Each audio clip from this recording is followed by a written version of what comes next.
Et on termine donc avec le prix des champions, avec le business du sport et avec François Pesanti. Bonjour François Pesanti. Bonjour Stéphane. Alors je le dis d'un mot en toute transparence, on se connaît très bien avec François puisqu'on a été dans le même groupe pendant de nombreuses années. François Pesanti, il a été 18 ans chez RMC. Tu as fait la construction de la marque RMC Sport aujourd'hui, qui a été, là je le dis aussi sans aucune flagornerie, mais je crois que c'est la première fois. Il y a eu beaucoup de tentatives, le sport me passionne, vous le savez sans doute. Il y a eu beaucoup de tentatives pour construire une marque média sport en marge de l'équipe. Et François, je crois que vous avez été pratiquement les premiers à réussir. Voilà. En même temps que des marques plus réduites, notamment sur l'écrit aujourd'hui, avec des périodicités plus longues qui arrivent maintenant à s'imposer. Mais c'est très très compliqué en fait. C'est vrai, pour finir avec cette parenthèse, que des études qu'on avait menées en 2018 nous plaçaient en termes de notoriété auprès des fans de sport à côté de l'équipe et de Canal. Ouais, voilà, c'est ça. Mais Canal portait aussi autre chose. RMC Sport, c'était vraiment RMC Sport. Ouais, c'était beaucoup d'infos. Et puis c'est devenu de la télé payante, évidemment, avec le groupe Altis et la Ligue des Champions, dont on a été diffuseur pendant 3 ans. Alors, là, on arrive visiblement à un problème de financement du sport business. Est-ce qu'aujourd'hui, là, on est... Et ensuite, on va raconter ce que tu fais, etc. avec d'ailleurs, tu dis Sport Hall ou Sport Hall ? On dit Sport Hall. Sport Hall, voilà, ouais. Avec Sport Hall. Mais justement, on va y aller.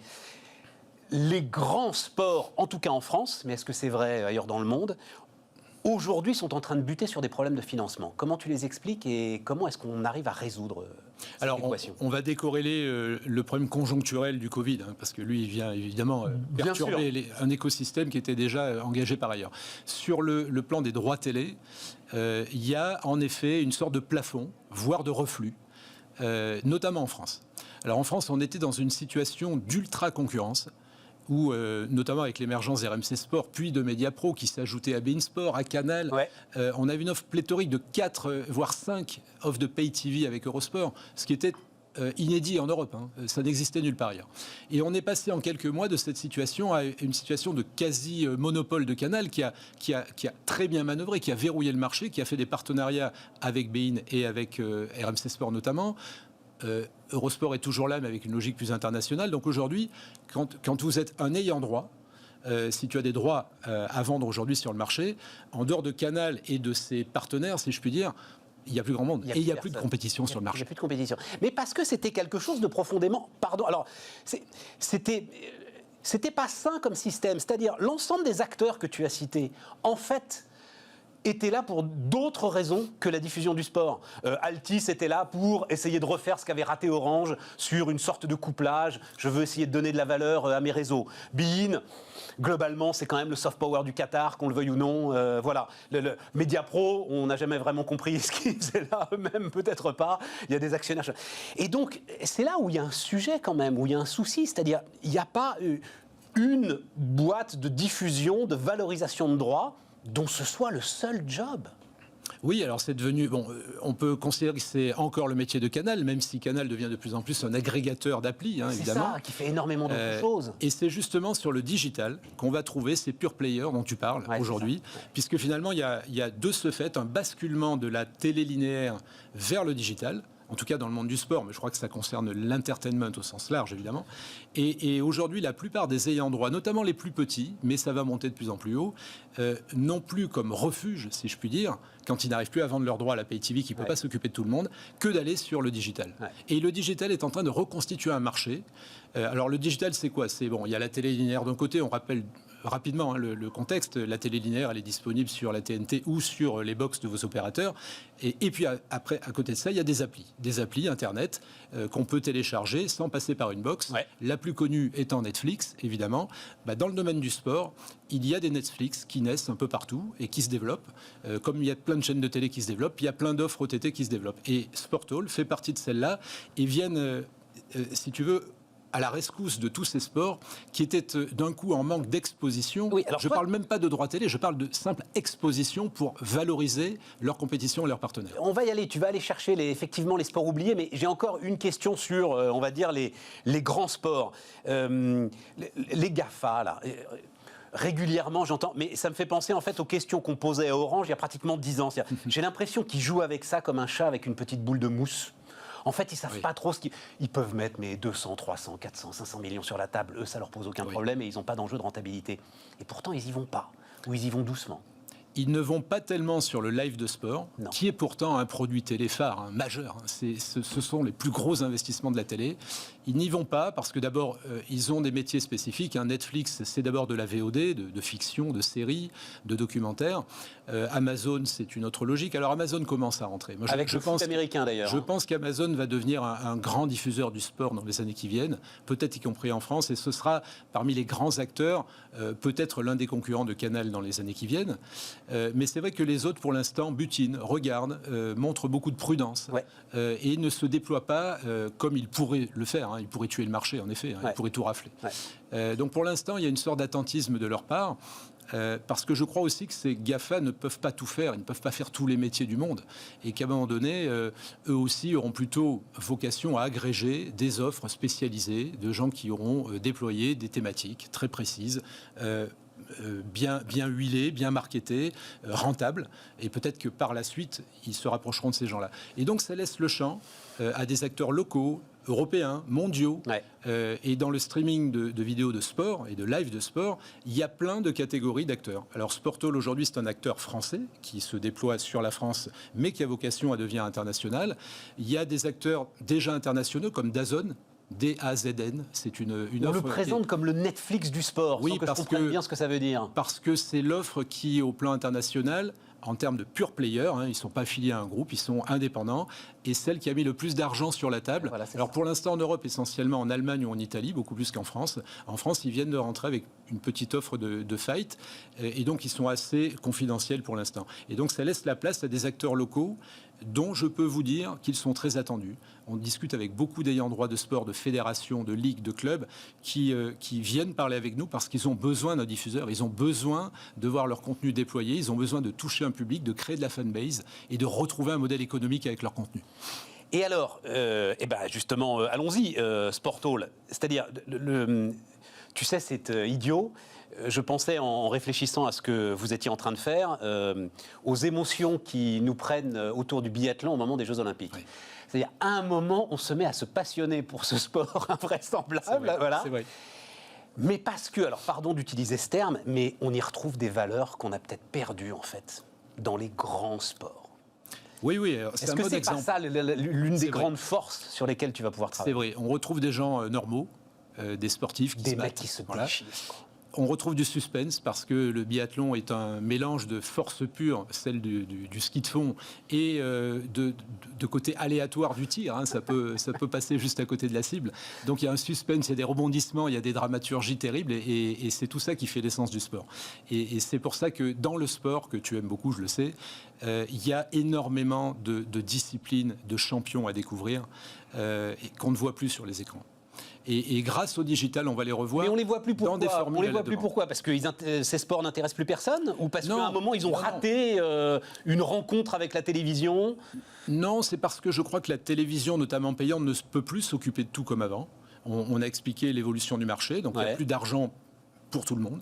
Donc il faut trouver des palliatifs. Alors, quels sont les palliatifs? Il y a les chaînes gratuites, mais les chaînes gratuites en France, c'est France Télévisions, qui est quand même très élitiste en termes d'événements premium, et l'équipe. Voilà. En dehors de ça, ou des chaînes régionales, il n'y a pas grand-chose. Et donc, il reste le digital, qui est un marché naissant, qui va grandir très vite, parce qu'il correspond au changement d'usage, aux habitudes des plus jeunes. Il permet de toucher très vite des publics jeunes, qui sont habitués à regarder les compétitions et les contenus sur l'ensemble de leurs écrans, sous des formats nouveaux.